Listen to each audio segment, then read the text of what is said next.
As you prepare for your trip, be sure to choose the correct board that correlates with the paddler's weight, skill, and intended use. Find a paddle that is the proper height for beginners. It is recommended that the paddle stand roughly 8 to 10 inches taller than you. This allows you to paddle in a more upright position. For the more skilled paddler looking to enjoy whitewater and surfing, a shorter paddle standing 6 to 8 inches taller than you can be used. Be prepared for emergencies and let someone know where you're going. This is called a float plan. Your float plan has detailed information about when and where you plan to be during your paddling journey. It includes information like what you're wearing, where you plan to stop, who is with you, and what emergency gear you may have. If you're new to the sport, be sure to start out on calm, flat water, free of obstacles like boats or buoys. When planning your trip, use a chart or map so you're familiar with waterways and tidal conditions.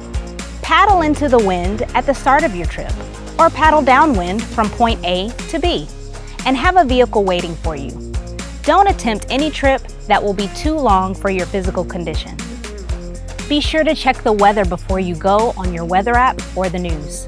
Weather conditions can change quickly on the water. Plan and dress appropriately. And if possible, plan for unexpected immersion and consider carrying extra clothes in a plastic bag. It is also important to know and recognize the signs of hypothermia. If you fall in the water and your body temperature goes below 85 degrees, your chances of survival are reduced. Wind and water together can lower your body temperature below 85 degrees, even on a warm day.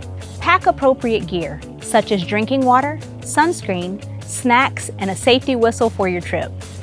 If you're on the water after sunset, you're required to have a flashlight or other lighting device to warn other boaters.